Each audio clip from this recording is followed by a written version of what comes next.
Welcome to Cowlitz County's 2025 Candidate Workshop. My name is McKenna and I will be presenting your training today. This workshop is designed to help you understand where to get information about what offices are up for election, how to file online to get your name on the ballot, how to be included in the local voters pamphlet, and other resources and requirements you should be aware of.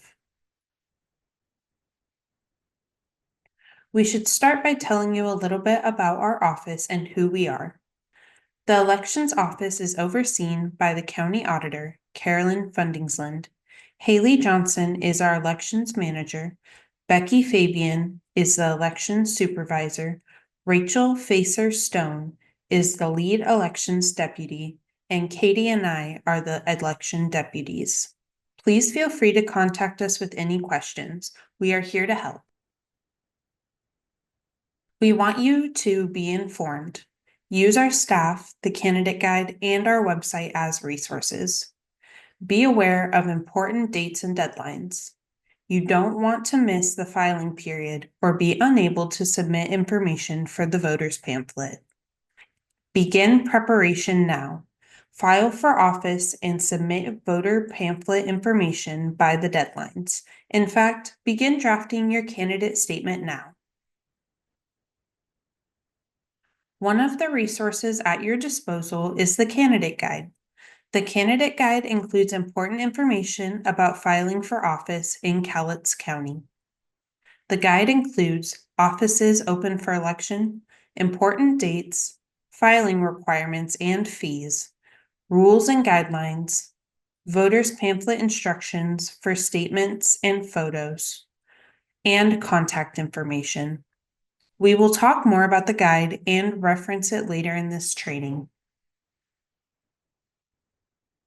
Along with the guide, we have our website, which has links to an electronic copy of the candidate guide, forms such as the declaration of candidacy, filing fee petition, and withdrawal of candidacy form, which are also available in the guide, and the offices open for election, which is in page 1 and 2 of the candidate guide as well.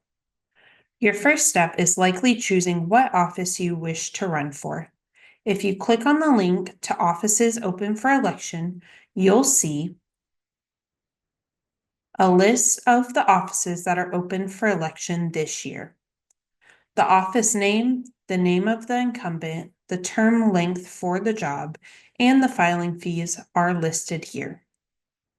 Qualifications are mostly based on where you live and that you are, in fact, registered to vote.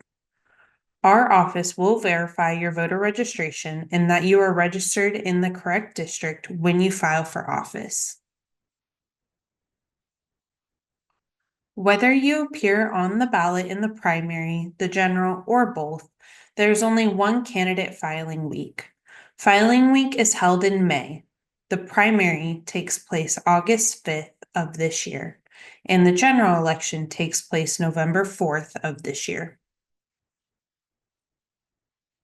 Partisan and nonpartisan offices. There are no partisan offices on the ballot this year. If the office is nonpartisan, you cannot include a party preference. While the order in which your names appear on the ballot is through lot draw, candidates that proceed to the general from the primary are slightly different. The top vote getter in the primary is whose name appears first on the general election ballot. When to file. Candidate filing begins Monday, May 5th at 8 a.m. and ends Friday, May 9th at 5 p.m. Those choosing to file online can file at any time during the filing period. We recommend filing online because it's quick, has an easy-to-use interface, and can be done from the comfort of your home. Filing online provides automatic email updates and reminders that occur each step of the process so that you don't forget a step. I do not recommend using a tablet or smartphone. Computers and laptops work best for this process. Those who choose to file in person will be able to use our computer kiosks. After filing, you'll be presented with an option to have your photo taken for the candidate guide by one of our staff members. Candidates who choose to file by mail have their declarations received beginning Monday, April 21st, 2025, but those declarations won't be processed until filing week begins. Those traveling out of town might like this option best. If we receive the declaration prior to April 21st, the form will be returned to the candidate. Filing for office online has many benefits. It's quick, easy to follow steps. There's less room for error. Filing fees can be paid with your credit or debit card, and you can file at home. You can pay online with your credit or debit card. Online payment can take all methods of card except for Discover. If you would like to pay your filing fee with cash or check, bring it into the elections office before the end of filing week. Now we will walk through a step-by-step guide on how to file online. On Monday, May 5th at 8 a.m., navigate to our Cowlitz County Elections homepage. There will be a blue button there that says File Online. Our website is listed on the cover of the candidate guide. Click the big blue button and it will take you to Step 1. This screen is where you will enter your name and date of birth. Enter your first and last name exactly how it is on your voter registration. If you go by Bill, but you are registered as William, you need to enter William. You will have the chance to list a nickname or a known name in later steps. Once you are finished, click Login. This will bring up your registration information. Confirm that the information listed is correct. If you need to update your address or mailing address, click Update. If the information listed is correct, click Verify. Once you have reached Step 2, click Create New. Our user-friendly system will only pull up the districts in which you reside and the offices in which you are eligible to file for. If you do not live in the district, the office will not populate. You must select the position you are filing for, even if it is the only office listed. Click Start beside the position you want to file for. You will enter your candidate and contact information on this page. If you have a nickname that voters know you by, enter it in the ballot name portion. You must use your last name as it shows on your voter registration.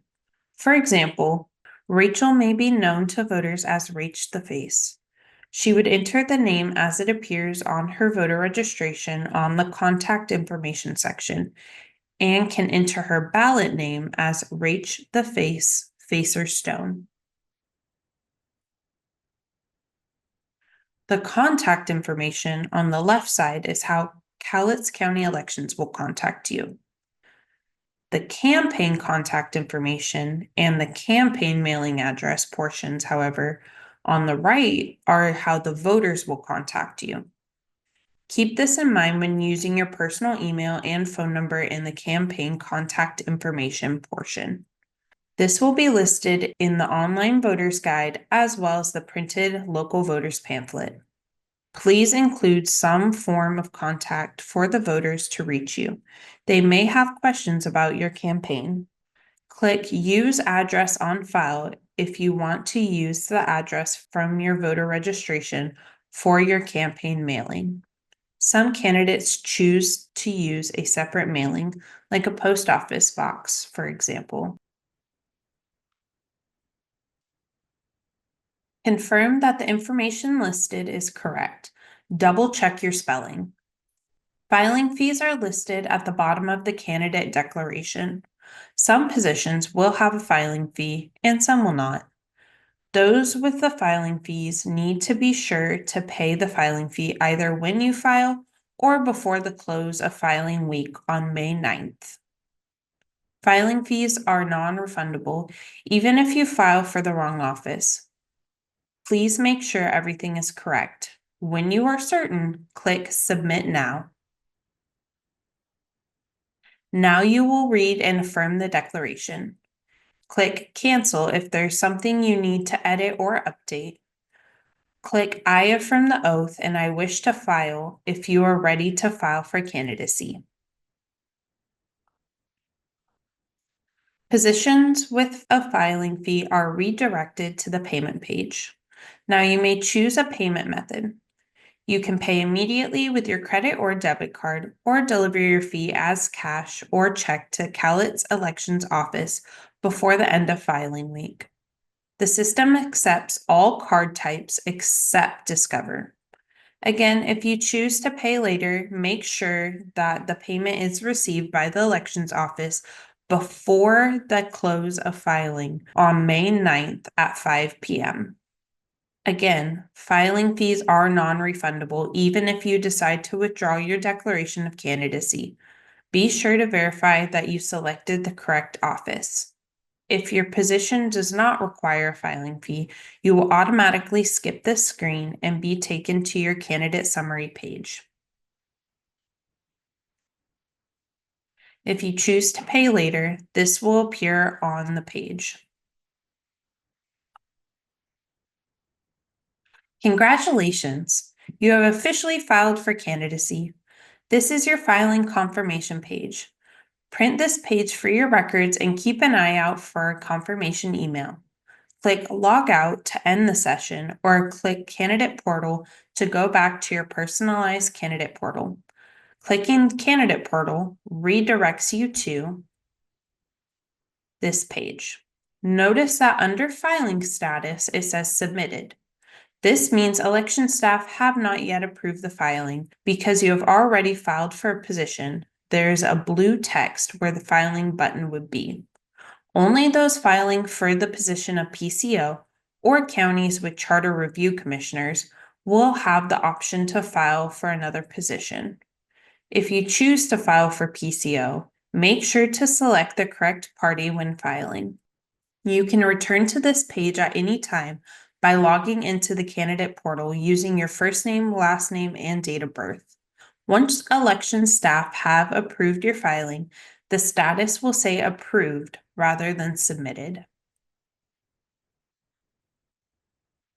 You will receive a confirmation email once your filing has been successfully submitted, as well as another email once your declaration of candidacy has been approved by election staff. Filings are approved by an actual person, so if you file outside of regular office hours, you will not receive your approval email until the following business day. After your declaration has been approved, you will receive an email each time another candidate files against you. You will also receive an email prompting you to submit your candidate photo and statement. That email has a special link that allows you to submit your candidate photo and statement online as well. The final ballot order of candidates in your race will be determined by lot draw after candidate filing ends on Friday, May 9th at 5 p.m. The lot draw is open to the public. You are welcome to attend. Results of the lot draw are posted at the close of candidate filing week.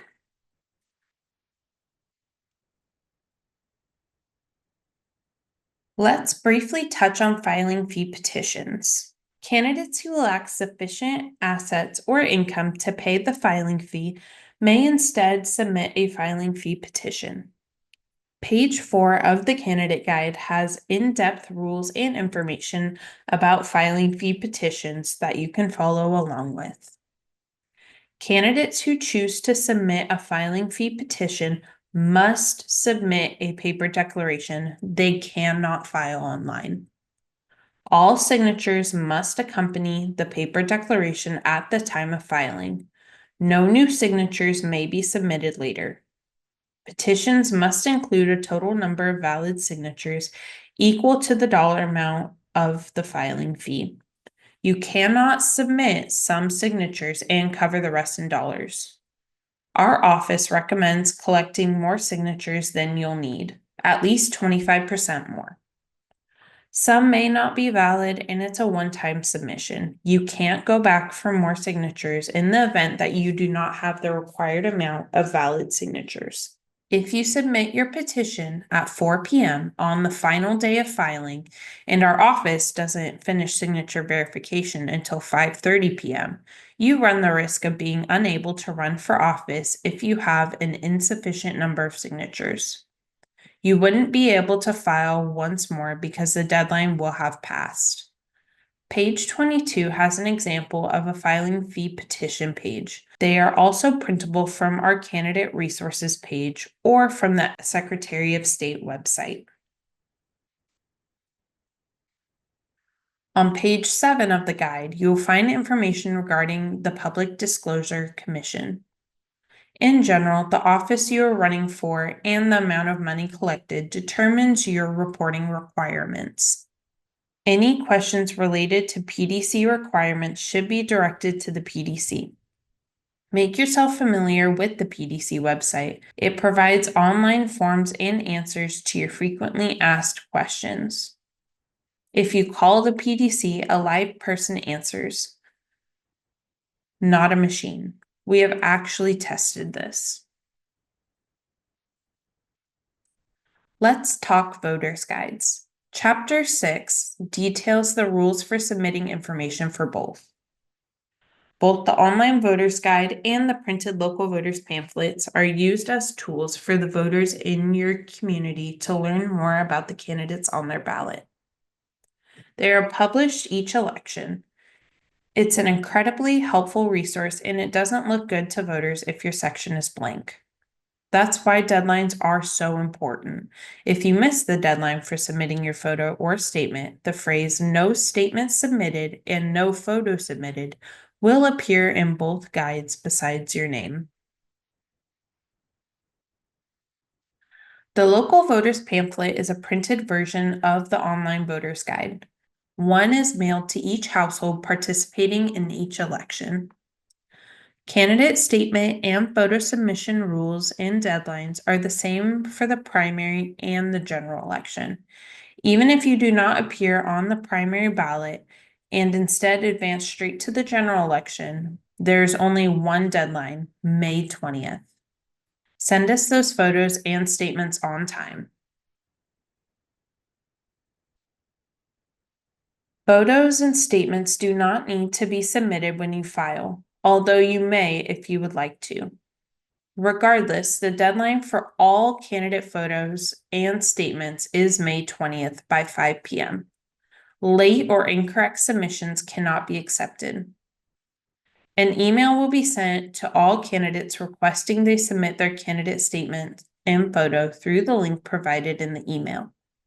You can submit your information through the link, or you can submit your candidate statement and photo to us via the email listed on the front of our guide. If you choose to deliver your statement in person, please have it on a removable thumb drive. We cannot stress enough the importance of deadlines. Our office sends email reminders so that you do not miss deadlines. Submissions must be in electronic format. We do not accept hard copies of photos or statements. On the previous slide, we mentioned late or incorrect submissions will not be accepted. Here are some rules to be aware of. You may submit one self-portrait of your head and shoulders, or election staff can take your photo for you. We will have a photo studio set up for your convenience. If you are submitting your own photo, use a light-colored background, but please avoid white. Choose a photo no more than 5 years old. We will know. Do not wear hats, clothing, or insignias that suggest holding a public office. For example, judicial robes, law enforcement, or military uniforms, or any political party symbols. If you do not submit a photo, the words "no photo submitted" will be displayed next to your candidate name in the online voters guide and local voters pamphlet. See Chapter 6 of the Candidate Guide for more information. You have 200 words to tell the voters about yourself. The word limit is checked using Microsoft Word Count. Statements that exceed the word limit will be shortened by deleting full sentences from the end. Remember, you only have one statement. You cannot resubmit. Proofread it carefully because your statement is printed exactly how it is submitted. Once submitted, only grammatical and factual information may be updated in the best interest of the voters. For example, correcting a date or a dollar amount. Once the May 20th deadline passes, rewritten or additional information will not be accepted. Write in paragraph form and use only italics for emphasis. Tables, lists, and bullets will be converted to a block paragraph with a semicolon to separate each item. Now, we have had this happen in the past. I don't recommend it. It looks strange and clunky. Anything considered obscene, profane, libelous, and defamatory is considered inappropriate language and will be rejected. The words "no statement submitted" will be displayed next to any candidate that fails to submit a statement. If you miss the deadline or fail to submit a statement and photo, your candidate page will look something like this in the online voters guide and printed local voters pamphlet. Your contact information will still be printed.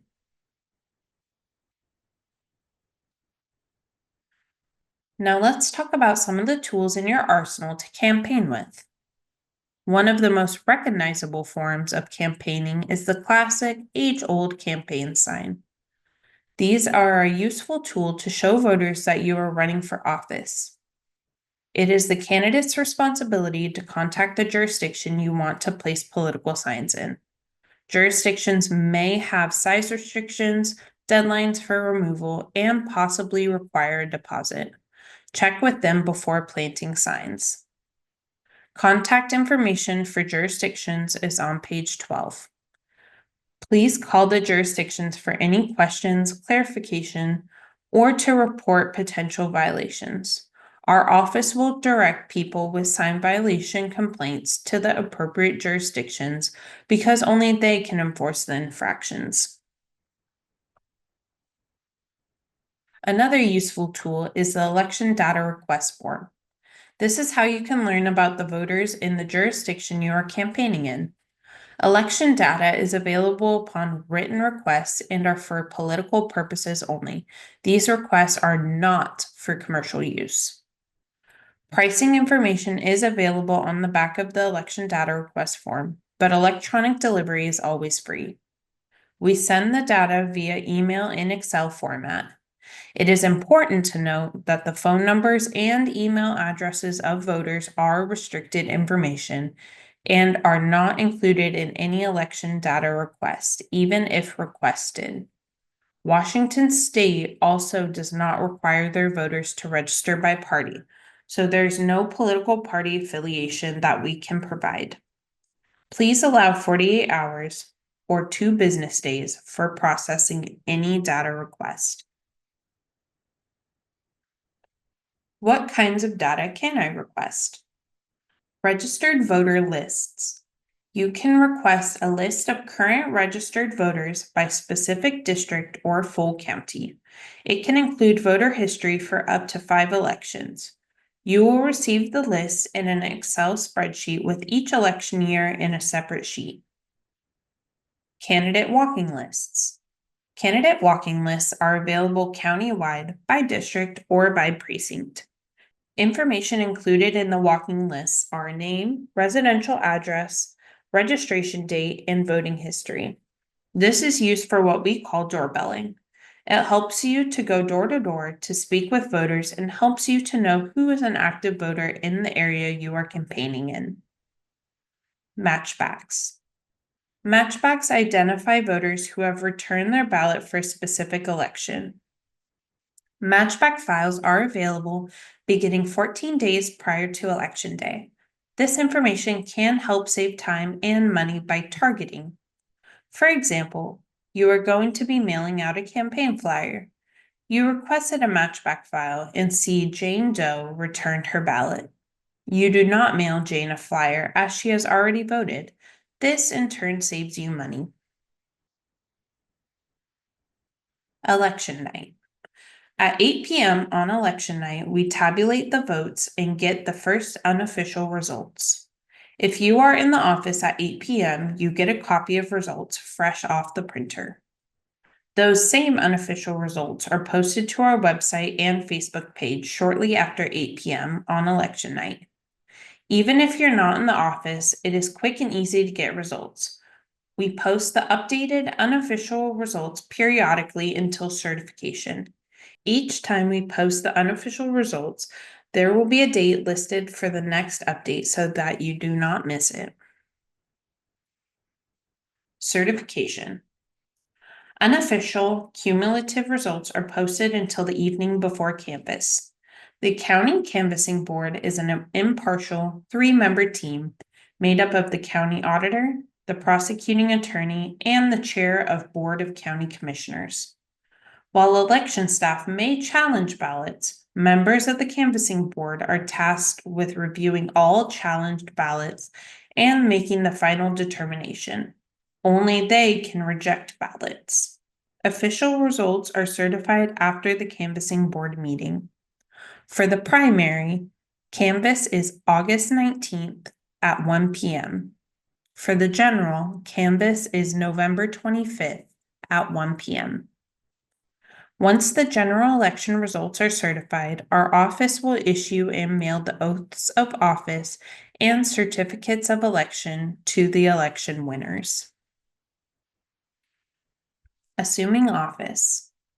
Most newly elected or re-elected local officials take office on January 1st following the general election. However, there are some officials that take office either earlier or later than January 1st.